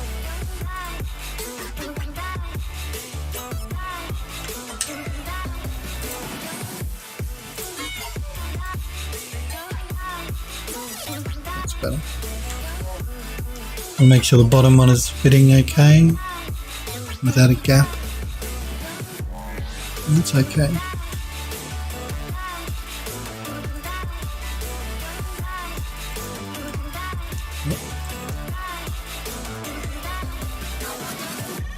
I must select an object so Max has something to lock onto when I want to rotate. I think these ones are probably going to be the same sort of problem. There's a bit of a gap between them, so I'm going to just move these down as well.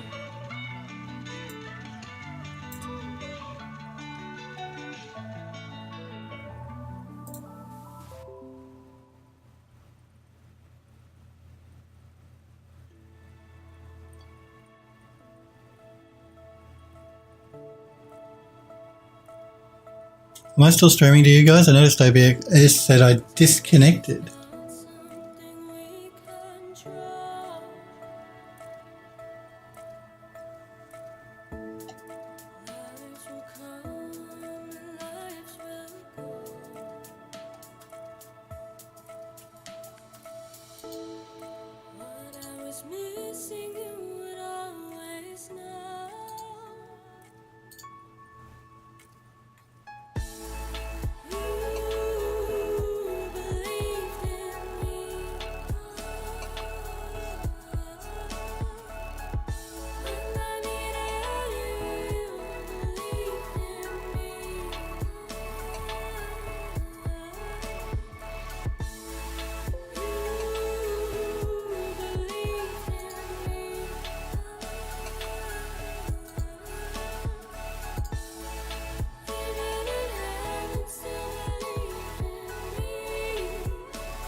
Of course it's not going to.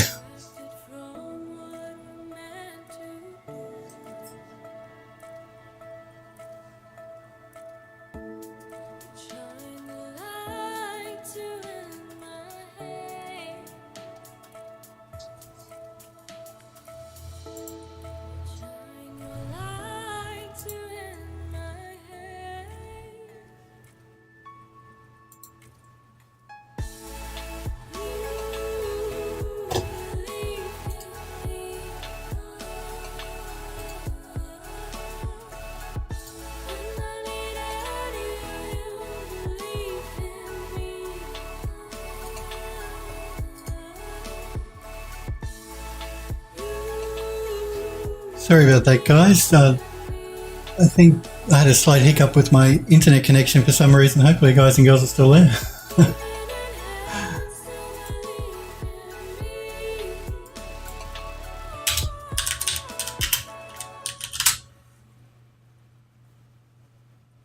So I'm just trying to work out why my chat client is not connected. Let me restart my chat.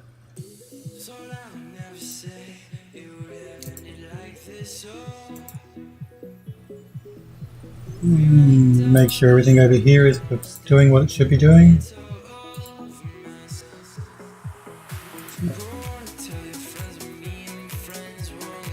I can't see you. If you're typing in chat at the moment, I can't see it because I'm restarting the chat client.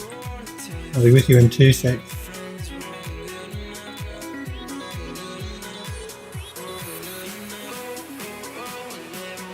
Yeah, transcoding has gone Android Lust. I know, I'm sorry, my internet went down. Which is the first time that's ever happened, actually. My apologies, guys and girls. Yeah, my internet crapped out. It's back online now, but we lost the transcoding. So there you go. Can't have everything, can we? This is why I can't have nice things. This is, you know, my internet goes down is why I can't have nice things. So my apologies, guys and girls, for dropping out there. Don't know why I lost my connection, but there you go. Anyway, just going to close this down really quickly. All right, let's finish what we were doing before we were so rudely interrupted.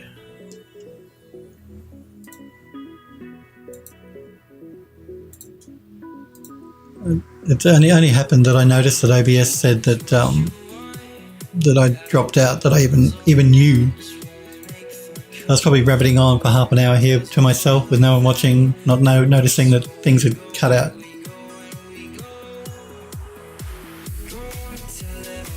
And I'm just going to pull these ones down so that they're meeting the base here without that gap.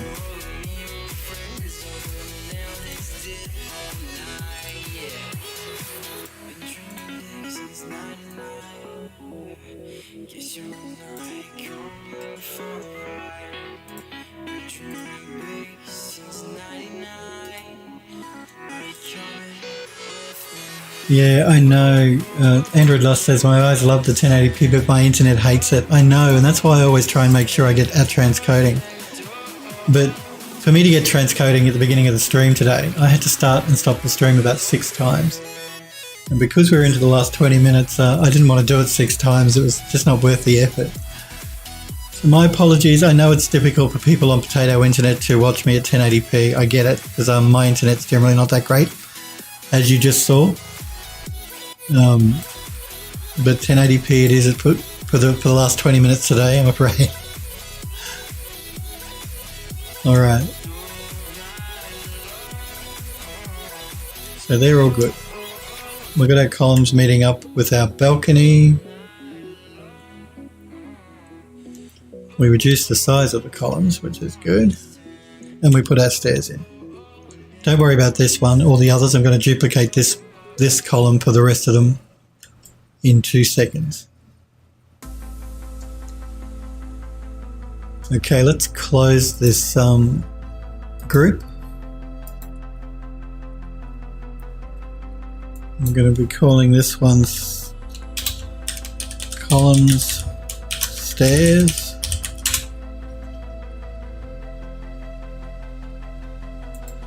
And let's copy it around.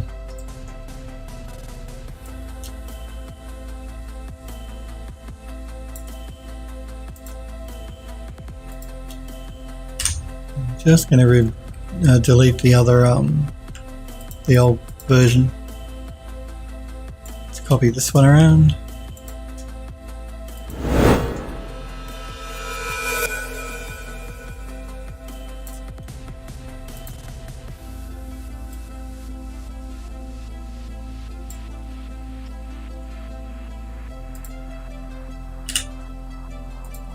And remove the old one.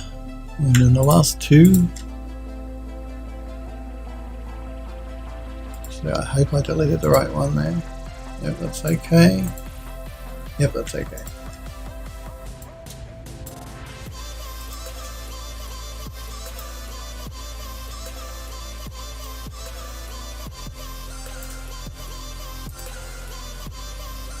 Yeah, generally my internet has been pretty good recently, but today, for some reason, it just crapped out. I don't know if that was Twitch's server or if that was my internet, but I think it was my internet, to be honest. I don't think it was Twitch. I think my internet crapped out. Get rid of that one. Get rid of that one.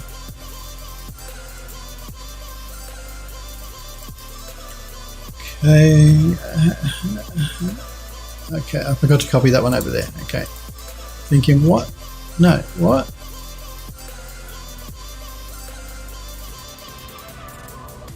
If I copied the wrong one, I'm going to be so annoyed.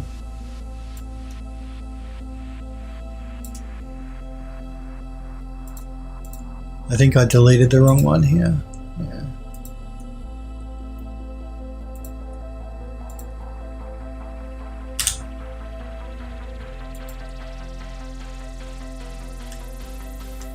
That's not correct. What is going on here? Oh, of course.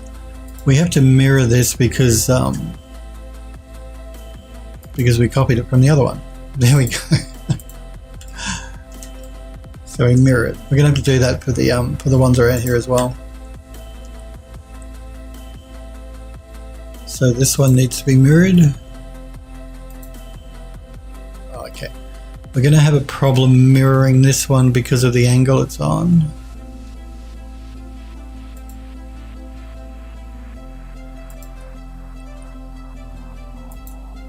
So we're just going to have to make some adjustments by hand.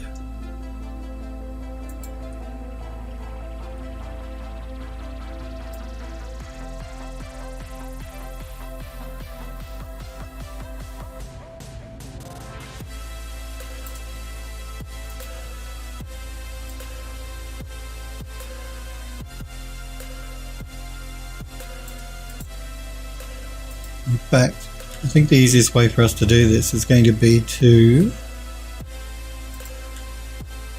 instead of mucking around doing mirrors on these other ones, we're just going to copy this whole section here.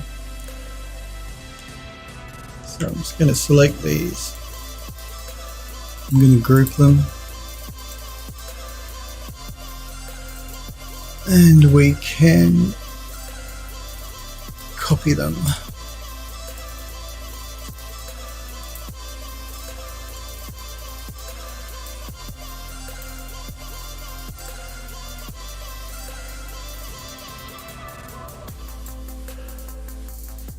Let's just delete the old ones.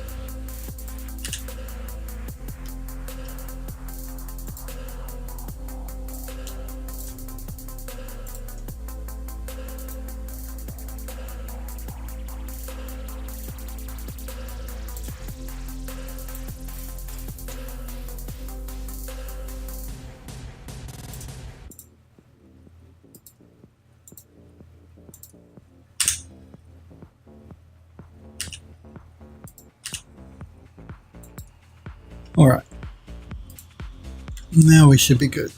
Yes, yes, and yes, good.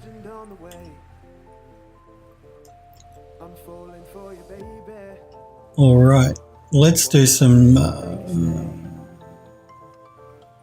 let's chamfer these, even though we're going to be putting a border around them, which is going to cover the very edge. I'm still going to chamfer it anyway because it's only a quick addition of a modifier, so it's not a big deal. Probably not necessary, but particularly if actually we're making it modular, just in case.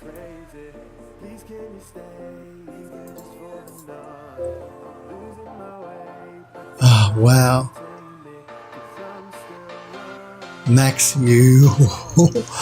I'm going to get it to try and make a copy, save a copy of this scene.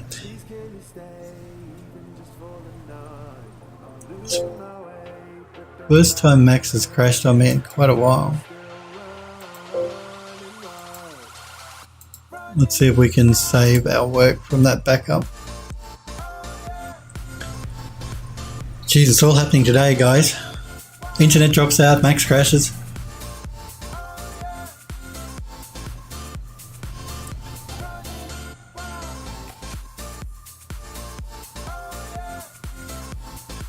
Let's see if we can open up the backup it created.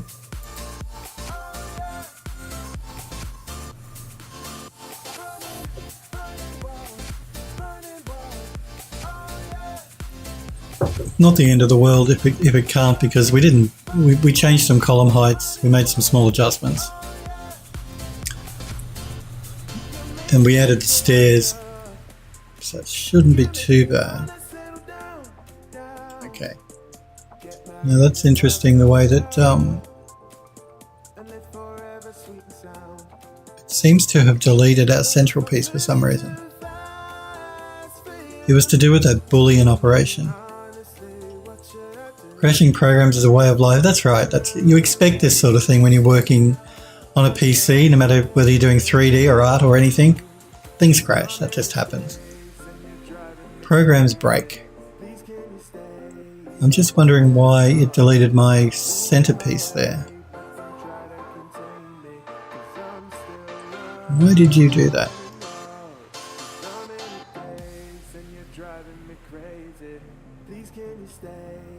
I'm just wondering if I should change the shape of that piece while it's deleted anyway. No, wait. We'll keep it circular. But why did you delete it? Why did you remove it?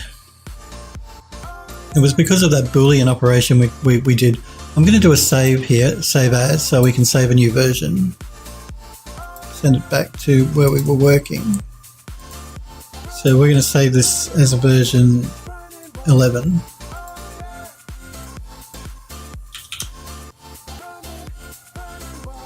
Or revision 11. Because I don't want to recreate that central piece again, because we did a Boolean operation to cut the pond out. What I'm going to do is I'm going to save this version. I'm going to open up the previous version, which will be version 10. That's the version we saved just before it crashed, which probably doesn't have the stairs or anything in.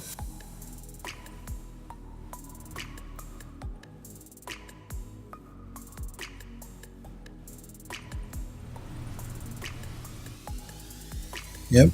What I'm going to do is but we did cut the pond out, didn't we? Yep. So I'm just going to do a save as here, save selected. I'm going to call it circle center. Are you ready?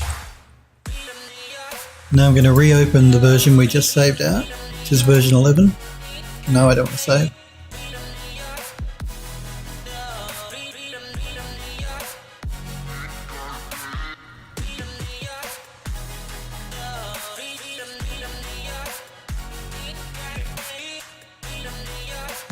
It crashed when we added the quad chamfer modifier. So what I'm going to do here is I'm going to merge our new file. So import merge. I'm going to select that circle center we just exported. And there we go. Just saves me redoing it all again. All right. It's an edit poly, that's good. Let's just do a save again to save out this new version. So yeah, it was when we added the quad chamfer modifier. Now the quad chamfer modifier doesn't come standard with Max. It's a plugin you purchase separately. Are you ready? So I'm going to add just the normal chamfer modifier here.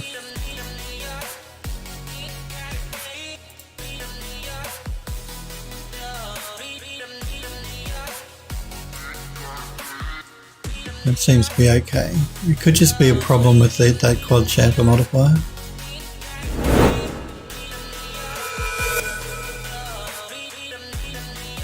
I'm just going to go into isolation mode.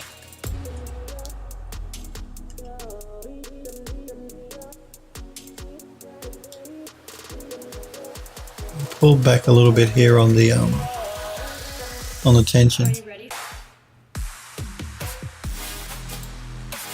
Much better. Okay. Again, let's do a save to make sure. So not the end of the world. We could get back to where we were. It only took us, a few minutes. Thankfully, Max does have that option built in. Eon View does as well. If the program crashes, it will ask you if you want to try and save a version. View does the same thing. So it's just sort of like a backup in case the worst of the worst happens.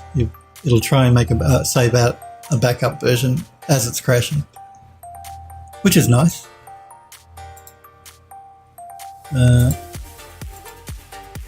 We're going to chamfer these ones as well.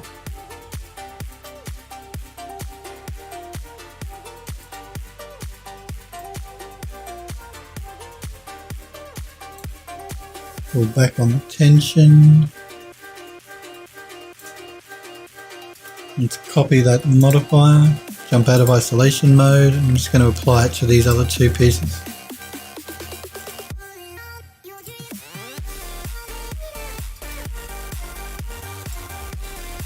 Alright, so we have our steps in. I want to UV map these pieces up now. So I'm going to collapse my stack. Pardon me. And let's send it over to Rhizome UV.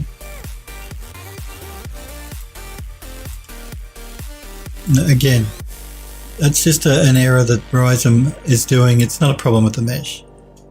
So let's just unwrap it.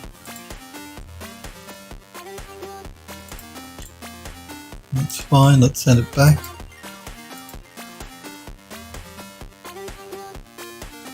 Just going to throw down an unwrap modifier and check that.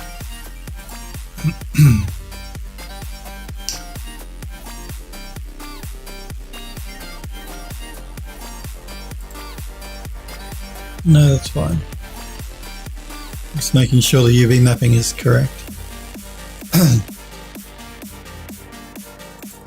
Okay, let's do the same thing for these ones, so let's send that over. Okay, just got to make sure I collapse my stack before I do that.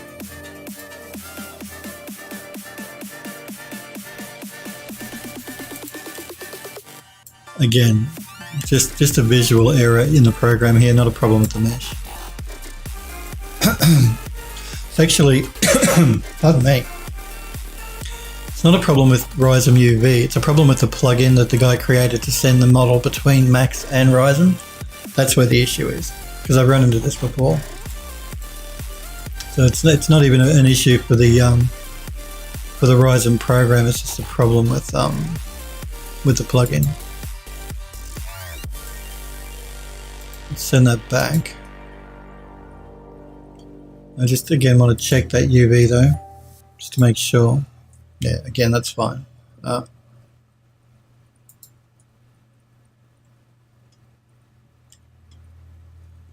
is a bit strange. What I'm going to do, I'm going to try remapping this. I probably don't need to send this through to Rhizome UV. It's a really simple mapping job anyway.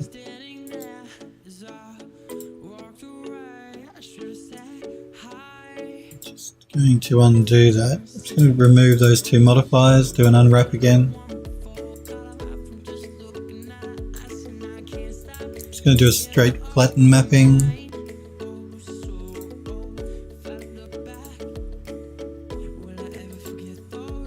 Again, I'm going to add this texture material just to check it.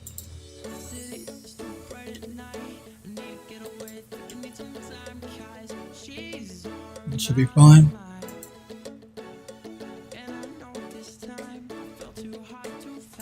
Let's just remove the material.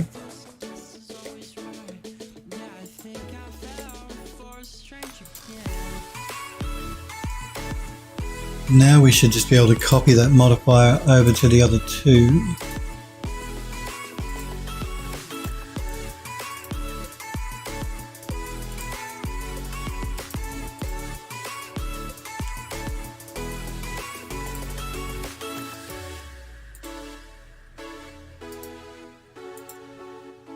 Again, I'm just going to check it. It's fine.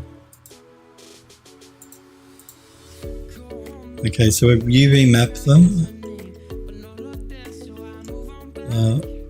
I'm just going to open up this group. I want to UV map the steps. Okay.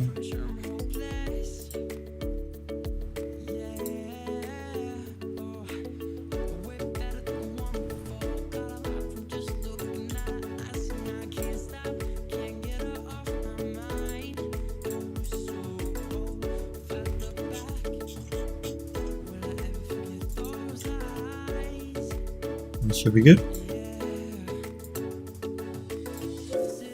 I don't know why it's complaining about that.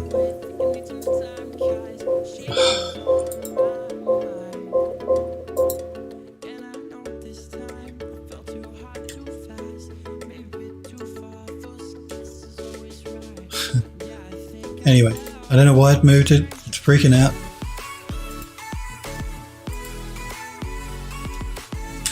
Let's try that again.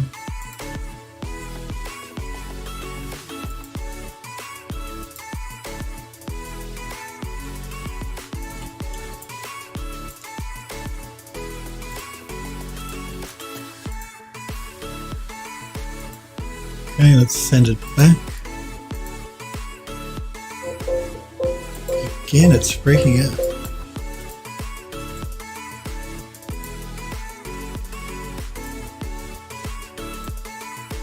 Okay, it sent the UVs across. So what I'm going to do is I'm going to copy this modifier.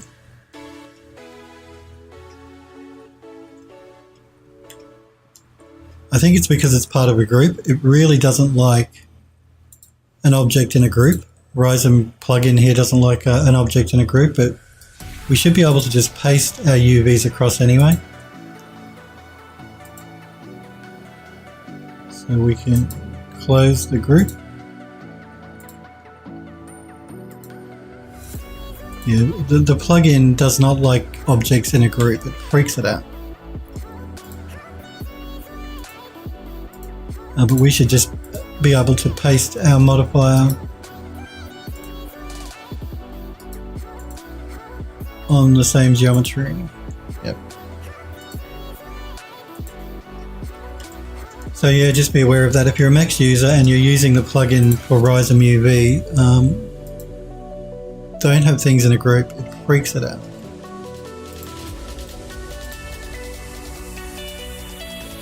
So just to ungroup the stuff before you send it over and then regroup it when it comes back in. That's all good. Okay, so all the steps now are UV mapped. I'm just closing up my groups. Alright, now I can delete this one here, I don't need it.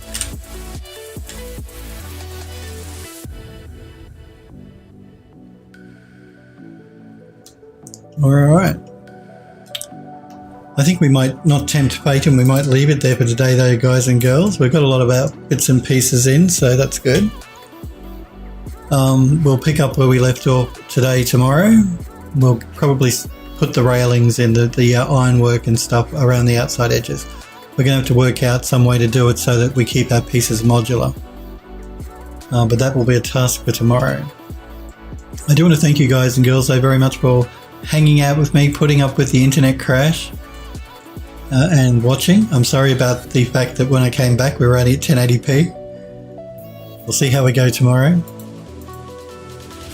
Sniper Echo, that's okay, we're just finishing up.